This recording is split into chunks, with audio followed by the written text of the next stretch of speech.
Isang mapagpalang araw po sa ating lahat. Welcome to my YouTube channel. This is DJ Master yon. Isa na namang putahe ang i-share ko po sa inyo. Simple-simple.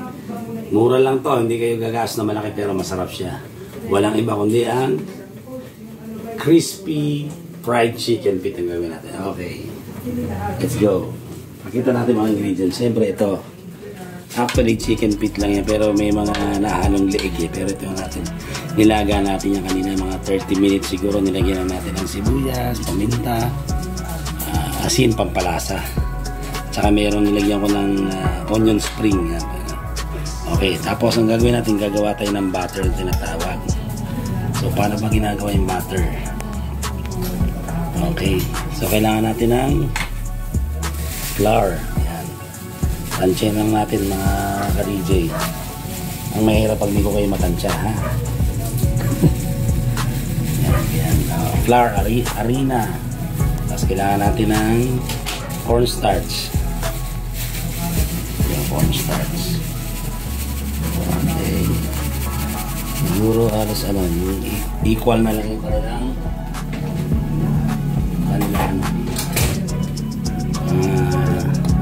tag 50% yan. Tapos meron akong natira doon, gumawa kong chicken buffalo. Haluan natin ng paprika. Ito version to ni DJ Master. Haluan nyo lang yan, paprika para pampalasa at saka pampakulay. Tapos may konting kick, meron tayong chili powder. Yan, nabibili lang yan sa palengke. Dito kami sa Pasig. Yan. Tapos may natira akong garlic powder, isama nyo na rin dyan. Tapos kailangan natin gamitin na lang natin pala itong pamintang pino. Yan. Tapos halo-halo lang tayo. Tapos pampalasa, hindi ko na kailangan banggitin yan, hindi lang, baka naman. Tapos kasi ito may nilagyan natin ng asin, kaya konti na lang dito. Di pa rin control na lang, konti lang. A little bit of rock salt. Wala tayong pang whiskey yung panghalo dun sa pang-bake. So tinidor na lang ginamit ko. Okay. Tapos haluan natin ang isang egg. Yan, ito pampasarap to. Yan, haluan tayo ng isang itlog. Okay, para tayong magbe-bake ng ang gagawa tayong tinapay. Tapos haluan natin ng tubig habang hinahalo unti lang.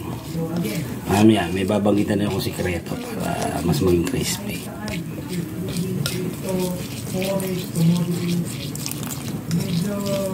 Yan, halo lang mahalo.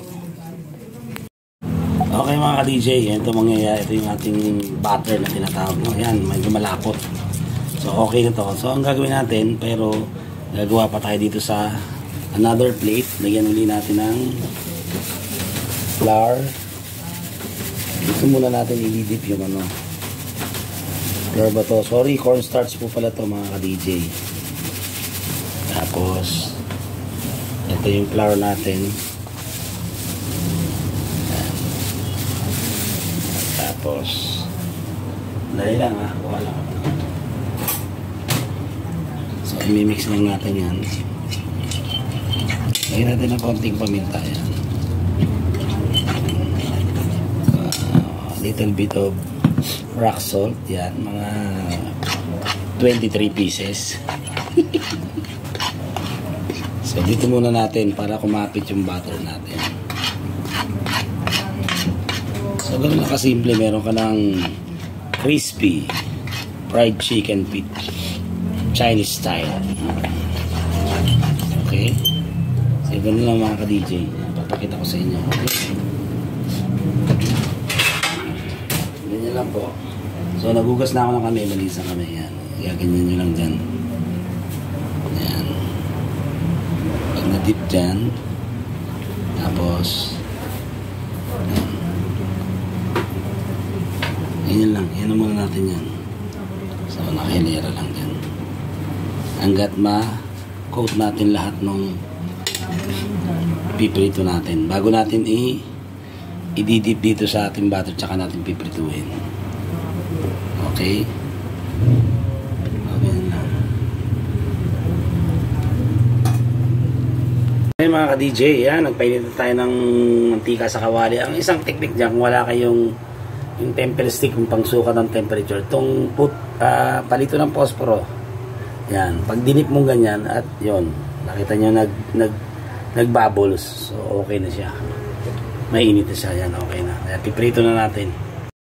Okay mga ka-DJ, magpiprito na tayo. Pero ang isang sekreto dyan, para mas maging crispy, etong batter na ginawa mo, lagyan mo ng ice yan. Mayroon kaya tayong cube ice para malamig.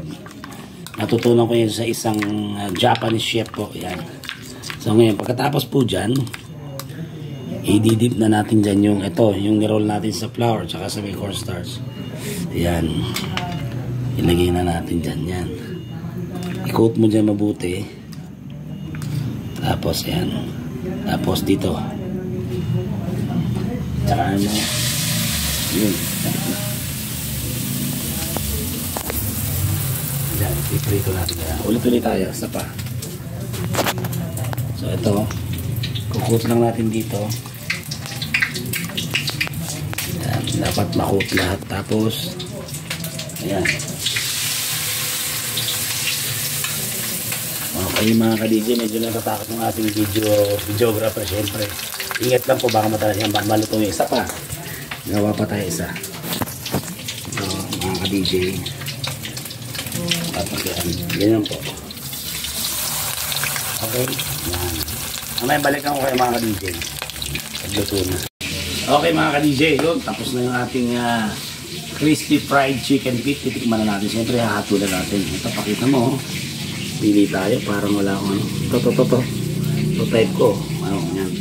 Tapos, gumawa ako ng suka, toyo. Tapos, sibuyas. Tapos, misilid. Yan. Tikman natin. Para po sa inyo mga ka-DJ.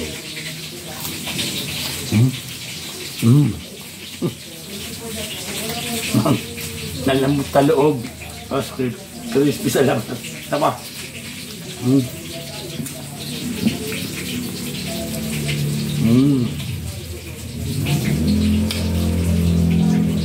Grabe.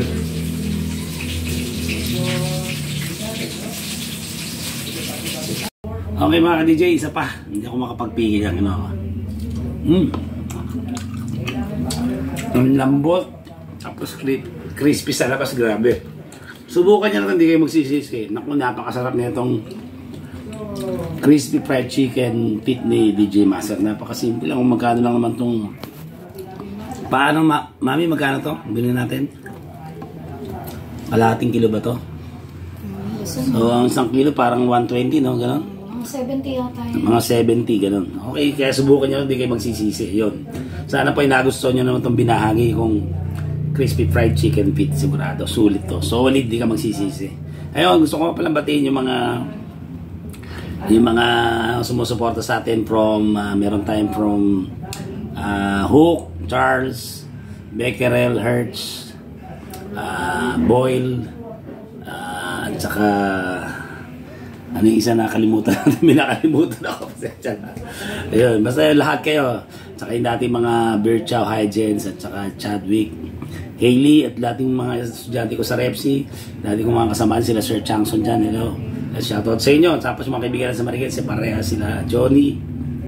At saka yung aking mother, Mama Lydia, yan, shout out. At saka sa aking mga relatives dyan, so from Bicol, Marina Bangisan ng Gabos.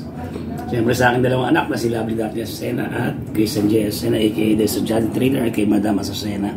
At gusto ko lang banggitin, as of now, meron na tayong 1,090 subscribers. Yung palakpakan natin.